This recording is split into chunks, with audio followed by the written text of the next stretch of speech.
ऐसी बात करते हैं। अभी कल ही की बात है कि मैं एक बहुत ही प्रतिष्ठित व्यक्ति को मिला, जिससे मैंने मिलने के लिए समय मांगा। तो मैं जब समय मिला तो मैं मिलने के लिए गया, तो वो मेरे को रिसीव करने के लिए वो बाहर तक आए। मैंने कहा कि भाई साहब, ऐसा क्या आप मेरे को इतना सम्मान दे रहे हैं? तो वो कहने लगे कि मेरा जीवन में आज मैं आपके सामने खड़ा हूँ तो वो आपके पिताजी की बदौलत है। उन्होंने मेरे को बहुत मुश्किल से बचाया था, लेकिन मैं उनका धन्यवाद नहीं कर सका था। तो मैंने सोचा कि आज मैं आपको रिसीव करके आपके माध्यम से उनके तक अपना धन्यवाद पहुंचा सकूं। सो इस तरीके के कई हमारे साथ ऐसी बातें घटती हैं। पिताजी ने कभी जो है वो, आज हम सब लोग देखते हैं कि हमको ज्ञान बांटने की जो है वो बहुत इच्छा रहती है और हम दूसरों को बताते रहते हैं। मैं और मेरी धर्मपत्नी भी हम कुछ वीडियोस के माध्यम से ज्ञान बांटते रहते हैं। लेकिन पिताजी ने कभी ऐसे कोई ज्ञान बांटने की कोशिश नहीं करी। उन्होंने अपना जीवन ऐसे व्यतीत किया कि जिस तरीके से उनको देखकर लगता था वो कैसे लोगों को मिलते थे, कैसे बिहेव करते थे, उनका सत्कार करते थे, घर में आए गए का उन्होंने ध्यान देना।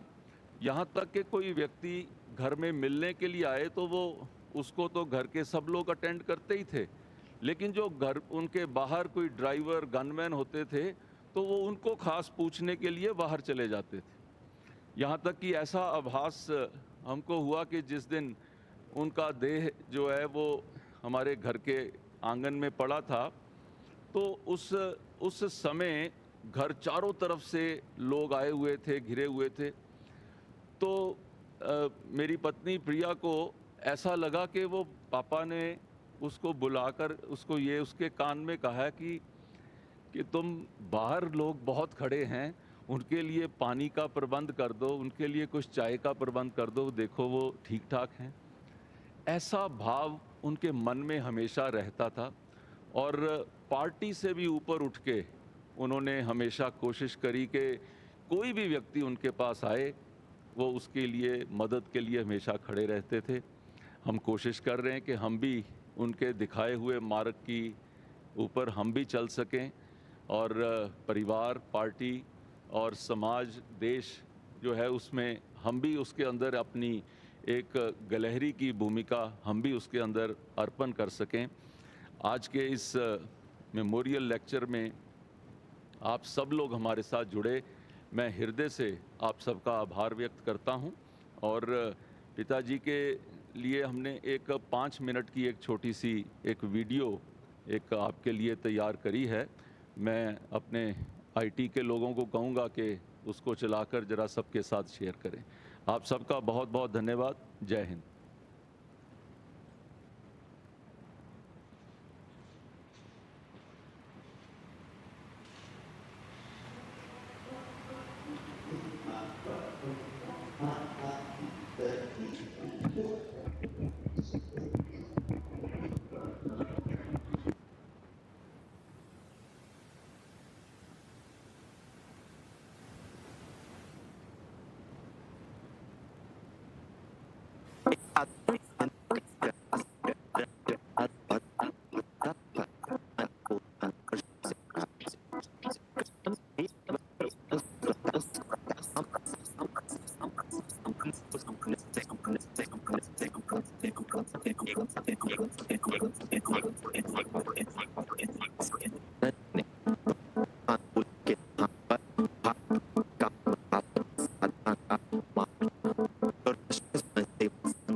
कहेंगे कि आज़ादी थोड़े कहेंगे, वो तो बर्बादी कहेंगे। तो पंजाब के अंदर किसी ने आज़ादी की खुशी नहीं लाई।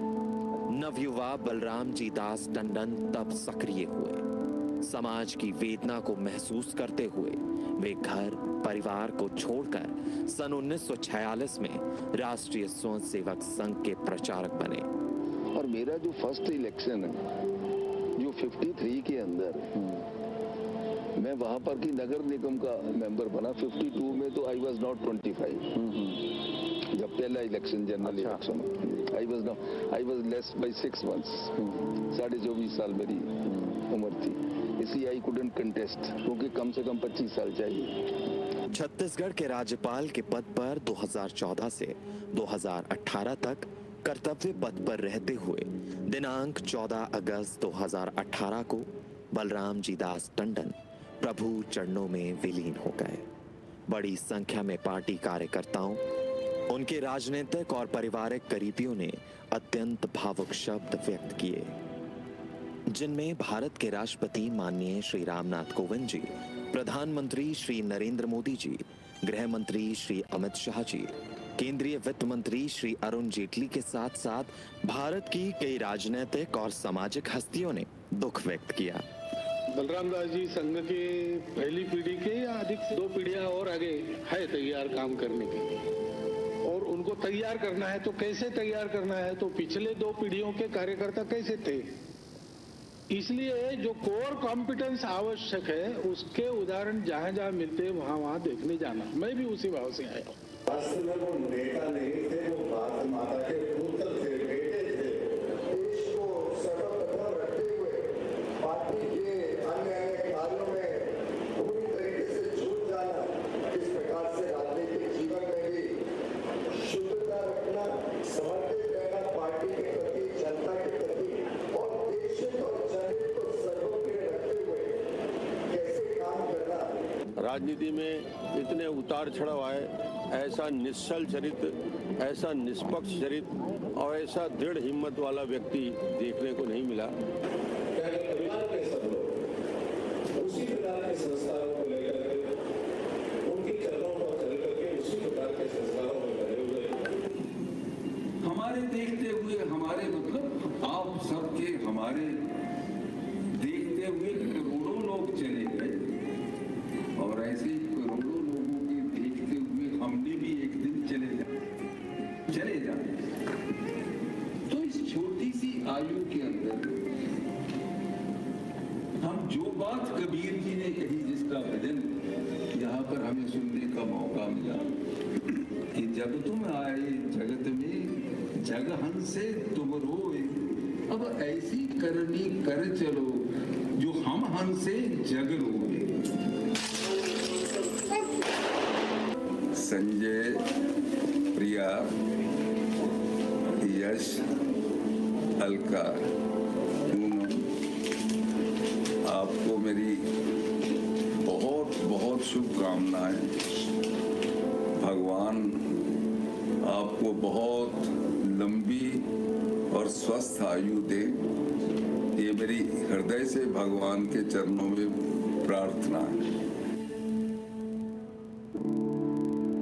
पंजाब तथा निकटवर्ती क्षेत्र ही टंडन जी का कार्य क्षेत्र में रहा।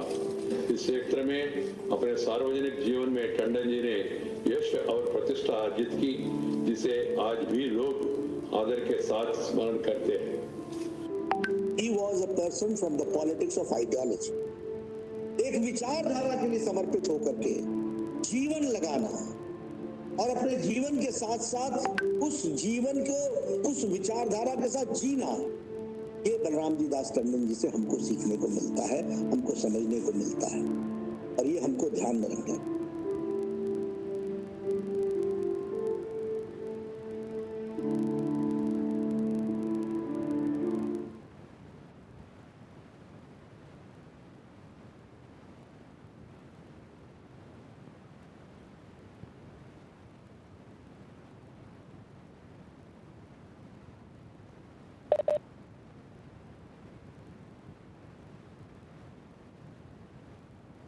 राजनीतिक तथा जन कल्याण के कार्यों में अपना योगदान दे रहे हैं। वे 10 वर्ष भारतीय जनता पार्टी के स्टेट प्रेसिडेंट रहे और 3 वर्ष से बीजेपी चंडीगढ़ के जनरल सेक्रेटरी। वर्तमान में वे भारतीय जनता पार्टी के सदस्य हैं और बीजेपी हिमाचल के सह।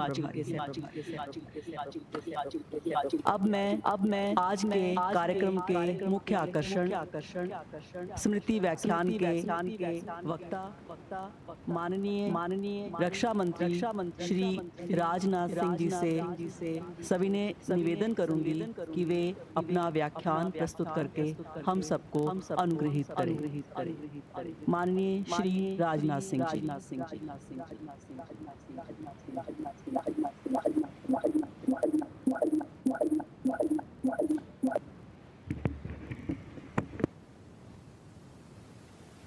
पंजाब यूनिवर्सिटी के vice chancellor professor Rajkumar ji, Bharatiya Janata party के वरिष्ठ नेता श्री अविनाश जी खन्ना, श्री संजय जी टंडन, श्रीमती पूनम मल्होत्रा और श्री पंकज मल्होत्रा, कार्यक्रम में उपस्थित समस्त सम्मानित देवियों एवं सज्जनों, सबसे पहले तो मैं पंजाब यूनिवर्सिटी के vice chancellor professor Rajkumar ji को धन्यवाद देना चाहता हूं कि उन्होंने स्वर्गीय बलराम दास जी टंडन की स्मृति में व्याख्यानमाला विगत कुछ वर्षों से का क्रम प्रारंभ किया है। आज स्वर्गीय बलराम दास जी टंडन की स्मृति में आयोजित इस व्याख्यानमाला के अंतर्गत मुझे राष्ट्रीय सुरक्षा विषय पर बोलने का आग्रह किया गया है। यह विषय बहुत बड़ा है और दिन भर भी मैं बोलूंगा तो भी समय कम पड़ जाएगा, इसलिए अपनी बात कुछ प्रमुख मुद्दों तक ही मैं सीमित रखूंगा। सबसे पहले मैं स्वर्गीय बलराम दास जी टंडन की स्मृति को नमन करता हूं, जिन्होंने अपने जीवन काल में इस देश का बहुत ही कठिन समय देखा है। उन्होंने देश के विभाजन की विभीषिका को बहुत करीब से देखा है। वह दौर नफरत और हिंसा का ऐसा दौर था जिसे हम चाह कर भी नहीं भूल सकते। न जाने कितने घर रातों रात उजड़ गए, जिंदगियां तबाह हो गई। आज इतने वर्षों बाद भी उसकी पीड़ा देश में महसूस की जाती है। इसीलिए 1947 में हुए देश के विभाजन के बाद जो लोग हिंसा और नरसंहार के शिकार हुए, उनकी स्मृति में इस साल प्रधानमंत्री श्री नरेंद्र मोदी ने हर साल 14 अगस्त को विभाजन विभीषिका स्मृति दिवस के रूप में मनाने का निर्णय लिया है। मेरा मानना है कि यदि आज टंडन जी होते तो इस निर्णय की संवेदनशीलता को सामान्य जन की तुलना में और बेहतर ढंग से समझते और लोगों को समझाते भी। उनके जीवन की दूसरी बड़ी घटना जिसका उन पर बहुत अधिक प्रभाव पड़ा वो था 1965 में हुआ भारत पाकिस्तान युद्ध, जिसमें हर भारतवासी ने खुद को उस लड़ाई से जोड़ लिया। उन दिनों वे अमृतसर में थे और वह इलाका उन दिनों काफी सक्रिय था। उस दौरान उन्होंने भी भारतीय सेना की मदद के लिए जो कुछ भी संभव था वह किया और उसका असर उन पर इतना गहरा था कि सेना और सुरक्षा के प्रति एक संवेदना और सम्मान का भाव उनके मन में आजीवन बना रहा। तीसरी बड़ी घटना जिसकी मैं चर्चा करना चाहूंगा, इस तीसरी बड़ी घटना जिसका उन पर गहरा प्रभाव पड़ा वह था देश में आपातकाल का लागू होना, जब लोकतंत्र का गला घोंट दिया गया। उसके बाद तमाम विपक्षी नेताओं को देश भर में अलग अलग जेलों में बंद कर दिया गया। टंडन जी भी 19 महीने जेल में रहे। इन दिनों का भी उन पर गहरा प्रभाव पड़ा। बाद में जब कभी भी लोकतंत्र को किसी भी रूप में दबाने की कोशिश हुई, उसका उन्होंने मुखर विरोध किया। साथियों, पंजाब में आतंकवाद की दस्तक ने उनकी जिंदगी पर काफी गहरा प्रभाव डाला। उस समय उन्होंने जान जोखिम में डालकर आतंकवाद का विरोध किया और सामाजिक ताने बाने में बिखराव न आए, इसकी भी चिंता उन्होंने की। वे जानते थे कि राष्ट्रीय सुरक्षा की दृष्टि से आतंकवाद इस देश के सामने सबसे बड़ी चुनौती है। इन चार घटनाओं ने टंडन जी के जीवन की दिशा तय की, जिसका असर यह रहा कि उन्होंने हमेशा लोकतंत्र और संवैधानिक मर्यादाओं का आजीवन निर्वाह किया। इसकी वानगी उन्होंने पंजाब में मंत्री के रूप में और बाद में छत्तीसगढ़ के राज्यपाल के रूप में भी दिखाई है। लोकतांत्रिक परंपराओं में उनका गहरा विश्वास था वे 2014 में छत्तीसगढ़ के राज्यपाल नियुक्त हुए। उस भूमिका में उन्होंने हमेशा संवैधानिक परंपराओं को बखूबी निभाया।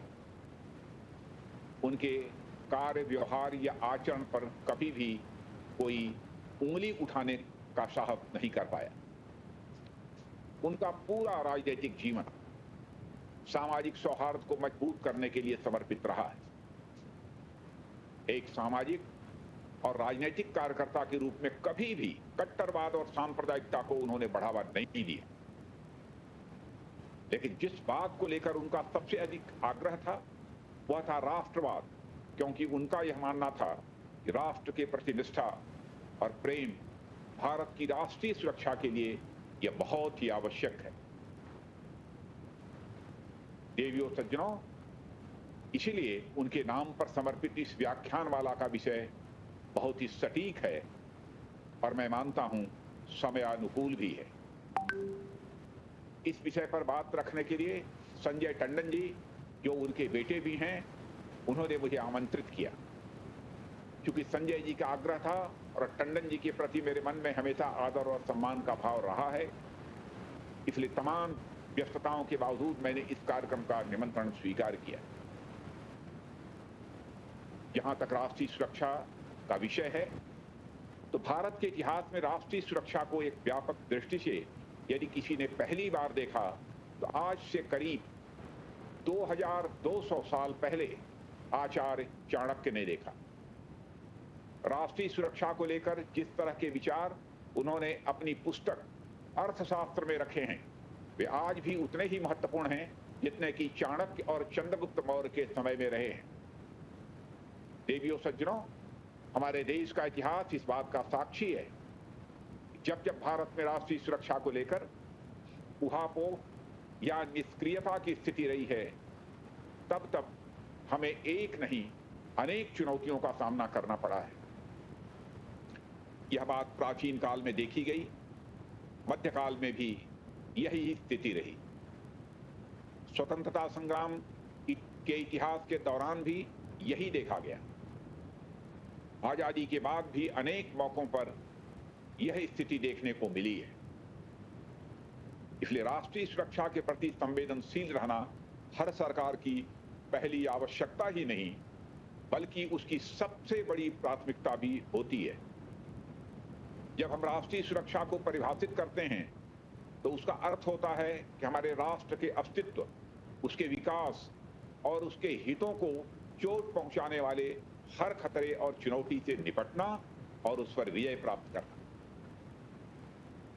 जब हम भारत की राष्ट्रीय सुरक्षा की बात करते हैं तो सबसे पहले बात सीमाओं की सुरक्षा की आती है, क्योंकि यदि सीमाएं सुरक्षित नहीं होंगी तो राष्ट्र भी सुरक्षित नहीं होगा। साथियों, सीमा सुरक्षा के दृष्टि से हम 7 देशों के साथ लगे हुए हैं। 15,106 किलोमीटर लंबे लैंड बॉर्डर्स की निगरानी तो करते ही हैं, साथ ही साथ 7,516.6 किलोमीटर लंबी कोस्ट लाइन और कई लाख वर्ग kilometre, approximately 21.72 lakh square kilometre के एक्सक्लूसिव इकोनॉमिक जोन की भी रखवाली की हम चिंता करते हैं। पिछले लगभग 75 सालों में लैंड और मैरीटाइम बाउंड्रीज पर हमें बहुत सारी चुनौतियों का सामना करना पड़ा है, मगर हमारी सेनाओं और सुरक्षा बलों ने मिलकर हर चुनौती का न केवल डटकर सामना किया है, बल्कि उन पर विजय भी हासिल की है। जब से भारत आजाद हुआ है, कई बार विरोधी ताकतों की यह लगातार कोशिश रही है, या तो सीमाओं पर या फिर सीमाओं के रास्ते से भारत के भीतर अस्थिरता का माहौल बनाया जाए। पाकिस्तान की जमीन से इसके लिए बड़े पैमाने पर लगातार कोशिश की गई है, जिससे आप सब अच्छी तरह परिचित हैं। इसकी शुरुआत जम्मू और कश्मीर से हुई, जब 1948 में कबायलियों ने कश्मीर पर हमला बोल दिया। भारतीय फौज ने पाकिस्तान के इशारे पर की गई इस कार्रवाई को पूरी तरह नाकाम कर दिया। इसके बावजूद पाकिस्तान के हुक्मरानों ने सबक नहीं लिया और आगे भी जम्मू और कश्मीर में मुसीबतें पैदा करने की कोशिश वे लगातार करते रहे। आपको याद ही होगा कि 1965 में और 1971 में भारत पाकिस्तान के बीच 2 युद्ध हुए, जिसमें पाकिस्तान को हार का सामना करना पड़ा। इन युद्धों में मिली पराजय ने पूरी तरह यह साबित कर दिया कि भारत के साथ वे फुल स्केल वार करने की स्थिति में नहीं है। साथियों, भारत के साथ सीधे युद्ध न करने की अक्षमता ने पाकिस्तान को 2 नीतियों पर काम करने के लिए मजबूर किया। एक तो उन्होंने एटमी रास्ता खोजने की दिशा में कदम बढ़ाए और दूसरी तरफ भारत को डेथ ऑफ 1000 कट्स देने की नीति पर भी काम प्रारंभ किया। और इसके लिए उन्होंने भारत के साथ एक प्रॉक्सी वार की शुरुआत की और अपने यहां आतंकवादियों को ट्रेनिंग, पैसा और हथियार देकर भारत को निशाना बनाने की शुरुआत की। 70 के दशक में और बाद में 80 के दशक में पाकिस्तान पूरी दुनिया के लिए आतंकवाद की नर्सरी बन गया। आतंकवाद के सहारे पंजाब में हिंसा का जो दौर चलाया गया, उसका खात्मा बहुत बड़ी कीमत देकर हुआ है। अब जम्मू और कश्मीर में इस आतंकवाद को रोकने की दिशा में पिछले 7 सालों में सेना और सुरक्षा बलों की प्रभावी कार्रवाई चल रही है। मेरा मानना है कश्मीर में बचा हुआ आतंकवाद भी समाप्त होकर रहेगा। यह विश्वास मुझे इसलिए है क्योंकि धारा 370 और 35A के चलते वहां अलगाववादी ताकतों को जो ताकत मिलती थी, जो ऑक्सीजन मिलती थी, वह अब पूरी तरह से खत्म हो गई है। आतंकवाद के खिलाफ भारतीय सुरक्षा बलों के रेस्पॉन्स में पिछले 7 सालों में एक और बड़ा बदलाव देखने को मिला है, और वह बदलाव है सेना और सुरक्षा बलों के बढ़े हुए मनोबल और उनकी कार्रवाई के बदले हुए तौर तरीके का। क्योंकि राष्ट्रीय सुरक्षा से जुड़े मुद्दों पर हम न राजनीति करते हैं न होने देते हैं, इसलिए भारतीय सेना और सुरक्षा बलों में यह भरोसा पैदा हुआ है कि राष्ट्र रक्षा के कर्तव्य पालन में उन्हें खुली छूट रहेगी। और इससे सेना और सुरक्षा बलों का आत्मविश्वास और मनोबल इतना ऊंचा हुआ है, इसका अनुमान आप इसी बात से लगा सकते हैं कि पिछले 7 सालों में भारत के हिंटरलैंड में एक भी बड़ी आतंकवादी घटना उन्होंने नहीं होने दी। और मैं आपको इस बात की भी जानकारी देना चाहता हूं, जब मैं भारत का गृह मंत्री था उस समय मैंने देखा भारत के सेना के जवानों और वहां के पुलिस के, जम्मू कश्मीर के पुलिस के जवानों, इंटेलिजेंस और सारे पैरामिलिट्री फोर्सेस के बीच जिस प्रकार का कोऑर्डिनेशन मुझे देखने को मिला था, वह कोऑर्डिनेशन देखकर मैं पूरी तरह से आश्वस्त था कि अब जम्मू कश्मीर की धरती से आतंकवाद का सफाया होकर रहे, और उसी दिशा में हम आगे बढ़ रहे हैं। आज भारत आतंकवाद के खिलाफ देश की सीमाओं के भीतर तो कार्रवाई कर ही रहा है, साथ ही जरूरत पड़ने पर सीमा पार जाकर भी आतंकवादी ठिकानों को नष्ट करने का काम हमारी सेना के बहादुर जवानों ने किया है। चाहे उरी की घटना के बाद की गई सर्जिकल स्ट्राइक हो या पुलवामा की घटना के बाद की गई बालाकोट एयर स्ट्राइक्स, भारतीय सेना ने आतंकवाद के खिलाफ ऐसी कठोर कार्रवाई की है जिसकी मिसाल कम से कम आजाद भारत के इतिहास में नहीं मिलती। और मित्रों, मैं विश्वास के साथ कह सकता हूं कि भारत ने यह स्पष्ट रूप से यह संदेश सारी दुनिया को दे दिया है कि यदि हमसे कोई छेड़छाड़ करेगा तो हम इस पार भी लड़ सकते हैं और जरूरत पड़ी तो सीमा के पार भी जाकर मार सकते हैं। आज हम यह मान सकते हैं कि पाकिस्तान समर्थित आतंकवाद का मॉडल धीरे धीरे भारत में अब ध्वस्त हो रहा है। हाल के कुछ वर्षों में उन्होंने सीमा पर सीज फायर वायलेशन बढ़ा दिए थे, मगर भारतीय सुरक्षा बलों से उन्हें हमेशा मुंहतोड़ जवाब ही मिला। अब पाकिस्तान को समझ में आने लगा है कि सीज फायर वायलेशन से भी उनको कोई खास लाभ नहीं मिलने वाला है। पिछले दिनों फरवरी में भारत पाकिस्तान के डायरेक्टर जनरल मिलिट्री ऑपरेशन के बीच सीज फायर एग्रीमेंट हुआ है, और इसलिए हम भी भारत पाकिस्तान सीमा पर सीज फायर वायलेशन को रोकने के लिए वेट एंड वॉच की मुद्रा में है, क्योंकि जो ट्रस्ट डेफिसिट है वह दोनों देशों के बीच एक बड़ी समस्या है। लेकिन मैं कह सकता हूं कि जब से सीज फायर का यह पर सहमति बनी है दोनों देशों के डायरेक्टर जनरल मिलिट्री ऑपरेशंस के बीच, तब से लेकर अभी तक लगभग 125 से 130 या 140 दिन हुए होंगे, सीज फायर वायलेशन नहीं हुआ। जब तक भारत और पाकिस्तान के बीच ट्रस्ट डेफिसिट रहेगी, राष्ट्रीय सुरक्षा के लिए हमें उस तरफ से हमेशा सावधान रहने की जरूरत है। आज पाकिस्तान यह बात भी समझ चुका है कि कश्मीर घाटी में बहुत कुछ कर पाने की स्थिति में अब वह नहीं है, और खास तौर पर जब से धारा 370 को समाप्त कर दिया गया है। इसके बावजूद वहां गाहे लगाए इसकी कोशिश होती है इसे मुद्दा बनाए। मगर मैं आप सभी को आश्वस्त करना चाहता हूं कि दुनिया की कोई ताकत जम्मू और कश्मीर को भारत से अलग नहीं कर सकती। हमारा एक दूसरा पड़ोसी देश चीन है। चीन के साथ भी कई बार कुछ मुद्दों को लेकर मतभेद हो जाते हैं। यह सच है कि लंबे समय से चीन के साथ सीमा को लेकर एक परसेप्शनल डिफरेंस है। इसके बावजूद कुछ ऐसे समझौते हैं, प्रोटोकॉल्स हैं, जिनका पालन करते हुए दोनों देशों की सेनाएं पेट्रोलिंग करती हैं। यह समझौते नरसिम्हा राव जी के समय में, अटल जी के समय में और डॉक्टर मनमोहन सिंह जी के समय में दोनों देशों की सहमति के आधार पर हुए हैं। साथियों, पिछले साल पूर्वी लद्दाख में जो विवाद पैदा हुआ, उसका कारण था कि चीन की सेनाओं ने एग्रीड प्रोटोकॉल्स को नजरअंदाज किया था। चीनी सेना पीएलए को यूनिलेटरल तरीके से एलएसी पर एक्शन करने की इजाजत हम किसी भी सूरत में नहीं दे सकते और न देंगे। प्रधानमंत्री मोदी जी के नेतृत्व में सरकार ने सेनाओं को स्पष्ट बता रखा है कि एलएसी पर किसी भी एक तरफा कार्रवाई को नजरअंदाज नहीं किया जाना चाहिए। और गलवान में उस दिन भारतीय सेना ने यही किया और पूरी बहादुरी से पीएलए के सैनिकों का मुकाबला करते हुए उन्हें पीछे जाने पर मजबूर किया। और वह घटना सचमुच भारत के लिए एक ऐतिहासिक घटना है।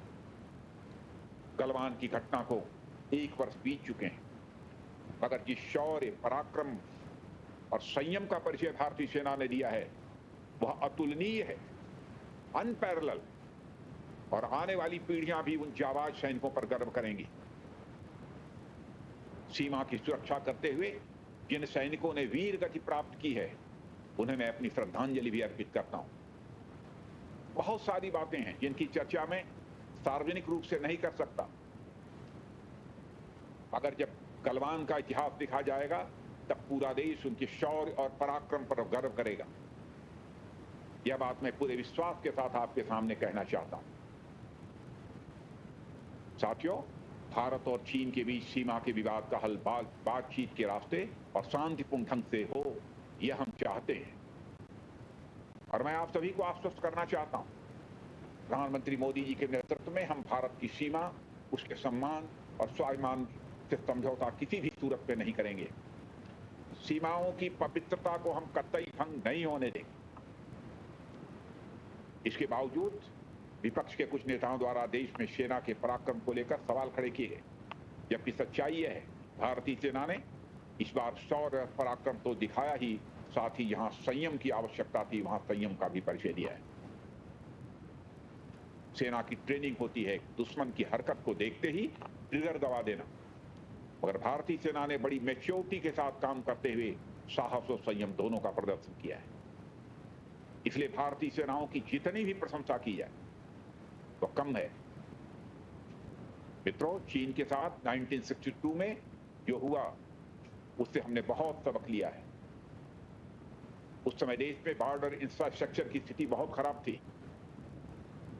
आज स्थिति बहुत तेजी से बदल रही है। पिछले साल रोहतांग में अटल टनल का उद्घाटन हुआ और यह प्रोजेक्ट लंबे समय से लटका हुआ था और हमारी सरकार ने 26 सालों का काम 6 साल में करके दिखाया। जितने हाई एल्टीट्यूड पर यह टनल बना है, उतने हाई एल्टीट्यूड पर इतना बड़ा विश्व में कहीं भी कोई दूसरा टनल नहीं है। लगभग 10,000 फीट से अधिक ऊंचाई पर बना हुआ है। और इस टनल का स्ट्रेटेजिक इंपॉर्टेंस है। यह टनल उत्तरी सीमाओं पर सेनाओं के आवागमन को बहुत सुगम बनाता है और हमें एक स्ट्रेटेजिक एडवांटेज भी देता है। सड़कों, पुलों और अन्य इंफ्रास्ट्रक्चर प्रोजेक्ट्स का निर्माण कर रहा है। अभी मैंने कुछ ही पिछले 2 वर्षों के अंदर लगभग 100-150 ऐसे प्रोजेक्ट्स जिनका की काम पूरा हो चुका है उसका उद्घाटन किया है। लद्दाख को ऑल वेदर कनेक्टिविटी तो दी जा रही है, साथ ही कई अल्टरनेटिव रोड्स पर भी काम शुरू हो गया है। यह सब इसलिए हो रहा है क्योंकि राष्ट्रीय सुरक्षा में बॉर्डर इंफ्रास्ट्रक्चर की मजबूती बहुत जरूरी है और साथ ही जो भारतीय नागरिक तमाम कष्ट झेलने के बावजूद सीमावर्ती इलाकों में रहते हैं उन्हें भी इसका लाभ होता है, क्योंकि सीमा पर रहने वाले जो हमारे भारत के नागरिक हैं उनका हमारे लिए स्ट्रेटेजिक इंपॉर्टेंस है। हम उन्हें समझते हैं, इसीलिए सीमाओं पर रहने वाले जो नागरिक हैं वो हमारे लिए स्ट्रेटेजिक एसेट हैं और उन्हें हम अपने एक स्ट्रेटेजिक एसेट के रूप में ही देखते हैं। उनके हितों को ध्यान में रखते हुए भी बॉर्डर इंफ्रास्ट्रक्चर मजबूत करना जरूरी है। लद्दाख के साथ साथ नॉर्थ ईस्ट में भी काफी इंफ्रास्ट्रक्चर प्रोजेक्ट्स पर काम चल रहा है। अभी कुछ दिनों पहले ही मैंने नॉर्थ ईस्ट में 12 सड़कों और लद्दाख में एक कार्यक्रम के माध्यम से 63 पुलों का उद्घाटन किया है। यह सब देश में सिर्फ एक इंफ्रा प्रोजेक्ट्स भर नहीं है बल्कि नेशनल सिक्योरिटी ग्रिड का एक अहम हिस्सा है। साथियों, एक समय था जब नॉर्थ ईस्ट का पूरा इलाका इंसर्जेंसी की चपेट में था। पिछले 7 सालों में नॉर्थ ईस्ट में शांति का एक नया दौर आया है। आप सबको भी इस बात की जानकारी हो। बड़ी संख्या में इंसर्जेंट्स या तो मारे गए हैं या तो मुख्य धारा में शामिल हो गए। आज आप पूर्वोत्तर के राज्यों में जाएं तो आपको पूरी तस्वीर बदली हुई नजर आएगी। मैं तो यहां तक कहना चाहूंगा कि मोदी जी के प्रधानमंत्रित्व काल की सबसे बड़ी स्ट्रेटेजिक विक्ट्री नॉर्थ ईस्ट में शांति की बहाली है। मुझे इस बात का व्यक्तिगत रूप से संतोष है कि इन 7 वर्षों में 5 साल मुझे भी गृह मंत्री के रूप में इस पीस प्रोसेस से जुड़ने का मौका मिला है। साथियों, पूर्वोत्तर भारत में इंसर्जेंसी की समस्या पर जहां हमने काबू पाया है, वहीं पिछले 7 सालों में वामपंथी उग्रवाद पर भी नियंत्रण पाने में हमें सफलता हासिल हुई है।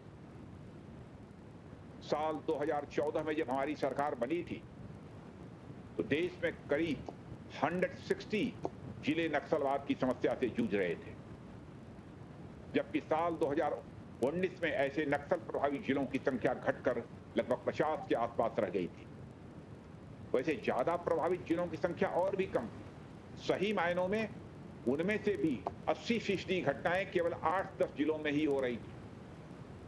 और मुझे इस बात का संतोष है कि आंतरिक सुरक्षा से जुड़े इस संकट के खिलाफ वर्तमान गृह मंत्री श्री अमित शाह के नेतृत्व में बड़े प्रभावी ढंग से कार्रवाई चल रही है।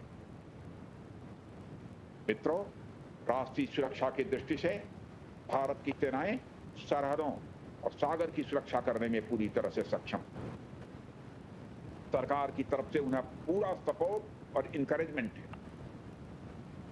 मॉडर्न टेक्नोलॉजी और वेटनरी के साथ उनको लैस करना यह हमारी प्रायोरिटी है, ताकि भारत की सेनाएं दुनिया की मॉडर्न आर्मीज की फ्रंट लाइन में गिनी जाए।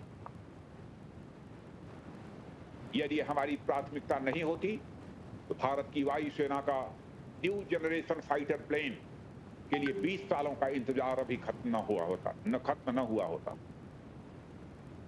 आज वायुसेना के पास राफेल जैसे फाइटर प्लेन्स आ चुके हैं और भारत की संप्रभुता, अखंडता, सीमा सुरक्षा के लिए किसी भी चुनौती का जवाब देने की हमारी ताकत पहले से काफी बढ़ चुकी है। मगर भारत अपनी सामरिक और सैन्य ताकत के लिए आयातित हथियारों पर यानी इंपोर्टेड वेपन्स प्लेटफॉर्म्स पर निर्भर नहीं रहना चाहता। इसलिए ही हमारे प्रधानमंत्री ने हम सबके सामने लक्ष्य रखा कि मेक इन इंडिया और मेक फॉर वर्ल्ड।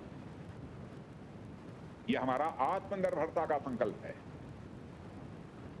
राष्ट्रीय सुरक्षा का ताना बाना तभी मजबूत होगा जब भारत अपनी रक्षा जरूरतों को पूरा करने के लिए दूसरों पर निर्भर न रहे। आज रक्षा बजट में आपको जानकर खुशी होगी, भारतीय कंपनियों से सामान खरीदने के लिए अलग से भी बजट की व्यवस्था कर दी गई है। अब पूरे बजट एलोकेशन का, कैपिटल बजट एलोकेशन का अब 64% हथियार भारतीय कंपनियों से ही खरीदने की बजटीय व्यवस्था बना दी गई है। और हाल ही में डिफेंस मिनिस्ट्री ने करीब 200 से अधिक ऐसे आइटम्स की पॉजिटिव लिस्ट जारी की है जिन्हें अब विदेशों से आयात करने के बजाय भारत में ही बनाया जाएगा। साथियों, भारत की राष्ट्रीय सुरक्षा सुनिश्चित करने के लिए कई स्ट्रक्चरल रिफॉर्म्स यानी ढांचागत सुधार भी किए जा रहे हैं। आप सब जानते हैं कि लंबे समय के बाद देश में एक चीफ ऑफ डिफेंस स्टाफ का गठन किया गया है और साथ ही रक्षा मंत्रालय में डिपार्टमेंट ऑफ मिलिट्री अफेयर्स का भी गठन किया गया है। इन्हें आजादी के बाद भारत में हुए सबसे बड़े डिफेंस रिफॉर्म्स के रूप में गिना जाता है, क्योंकि लंबे समय से यह मांग चली आ रही थी। लगभग जहां तक मेरी जानकारी है 18-20 वर्षों से इस सीडीएस की नियुक्ति होनी चाहिए, डिपार्टमेंट ऑफ मिलिट्री अफेयर्स बनना चाहिए, लेकिन नहीं बन पा रहा था। लेकिन मुझे कहते हुए बेहद खुशी है, रक्षा मंत्रालय की जिम्मेदारी संभालने के बाद जब मैं प्रधानमंत्री जी के साथ बैठा था और इस संबंध में मैंने चर्चा की तो प्रधानमंत्री ने क्षण भर की देर नहीं लगाई। उन्होंने कहा कि राजनाथ जी, इस संबंध में कैबिनेट का प्रपोजल तैयार कराइए। कैबिनेट प्रपोजल जाते ही उन्होंने अपनी सहमति दे दी।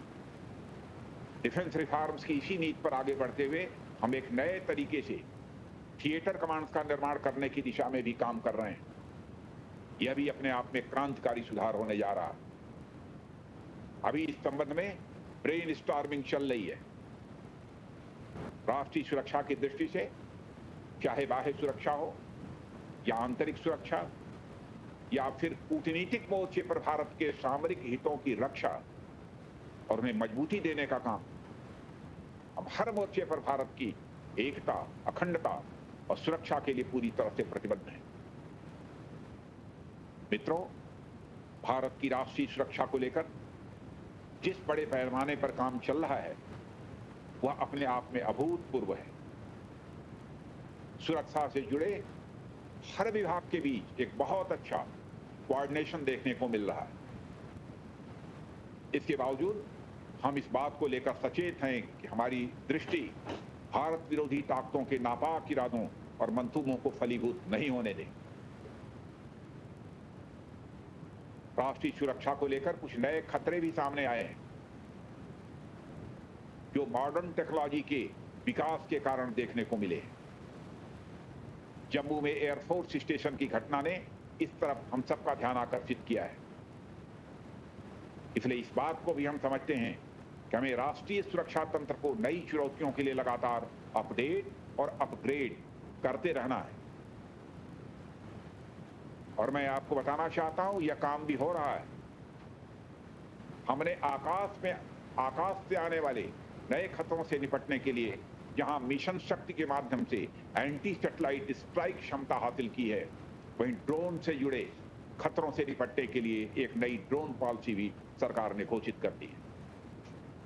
इसके परिणाम स्वरूप जहां रोजगार के अवसर बढ़ेंगे, वहीं सुरक्षा से जुड़ी चिंताओं को भी दूर किया जा सकेगा। साथियों, आज का विषय ऐसा है जिस पर दिन भर बोला जा सकता है, मगर समय की मर्यादा है, इसलिए मैं अपनी बात जल्द ही समाप्त करूंगा। इस समय देश में प्रधानमंत्री मोदी जी के नेतृत्व में जो सरकार चल रही है वह राष्ट्रीय सुरक्षा, राष्ट्रीय स्वाभिमान और राष्ट्र के उत्थान से जुड़े मुद्दों पर समझौता किसी भी सूरत में नहीं करेगी। मैं आप सभी लोगों को अपनी तरफ से आश्वस्त करना चाहता हूं। राष्ट्रीय सुरक्षा को लेकर हर चुनौती पर हमने बहुत ही प्रभावी तरीके से काम किया है, मगर यह चुनौतियां डायनेमिक होती हैं, जिस पर हमें लगातार काम करते रहने की जरूरत है। उदाहरण के लिए पड़ोस के अफगानिस्तान में जो कुछ भी घटित हो रहा है वह सुरक्षा की दृष्टि से नए सवाल खड़े कर रहा है और वहां के हालात पर हमारी सरकार लगातार नजर बनाए हुए है। भारतीयों की सुरक्षा के साथ साथ हमारी सरकार यह भी चाहती है कि वहां बन रही परिस्थितियों का फायदा उठाकर देश विरोधी ताकतें सीमा पार से आतंकवाद को बढ़ावा न दे सकें। साथ ही कुछ और चिंताएं भी हैं जो राष्ट्रीय सुरक्षा की दृष्टि से चुनौती बन सकती हैं, मगर मैं आपको बताना चाहूंगा कि हमारी सरकार सजग है और हर तरह की परिस्थिति का सामना करने में हम सक्षम हैं। नभ जल थल आकाश पाताल कहीं से भी पैदा होने वाले खतरे से निपटने की हमारी तैयारी हमेशा रहती है। हम अपनी तैयारियों को लगातार अपग्रेड भी कर रहे हैं।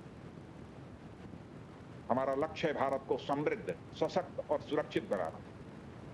एक ऐसा भारत जो अपनी ताकत से लोगों को डराए नहीं, बल्कि छोटे छोटे देशों के अंदर भी एक विश्वास का भाव जगाए कि भारत की बढ़ती ताकत उनके लिए खतरा नहीं है और उनके लिए भी सुरक्षा का भाव जगाने वाला।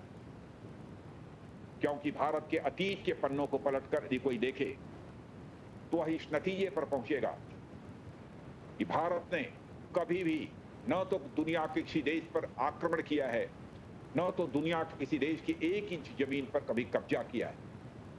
भारत का ऐसा गौरवशाली अतीत है और भारत ने तो सदैव पूरे विश्व को ही अपने परिवार का सदस्य माना है। दुनिया का अकेला देश यह भारत है जिस भारत देश की धरती से पूरा विश्व ही हमारा परिवार है।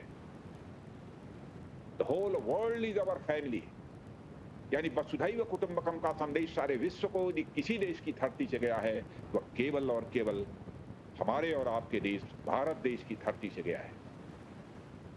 इसलिए हमारी जो भी कार्रवाई होगी वह किसी को भयभीत करने के लिए नहीं होगी, बल्कि उनके अंदर एक सेंस ऑफ सिक्योरिटी, एक सुरक्षा का भाव पैदा करने वाली होगी। इन्हीं शब्दों के साथ मैं स्वर्गीय बलराम दास जी टंडन के प्रति पुनः श्रद्धा के साथ, पूर्ण श्रद्धा के साथ अपनी श्रद्धांजलि अर्पित करते हुए अपनी बात समाप्त करता हूं। आप सभी का बहुत बहुत धन्यवाद।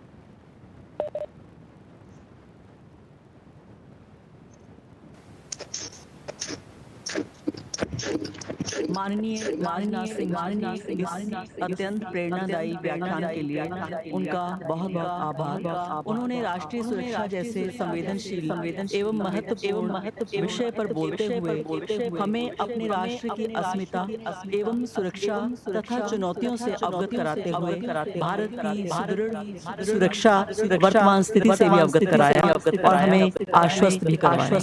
देश के प्रति हमारे प्रेम, हमारी निष्ठा एवं हमारी आस्था को गहराने वाले ऐसे प्रेरणादायी व्याख्यान के लिए मैं पुनः उनका पंजाब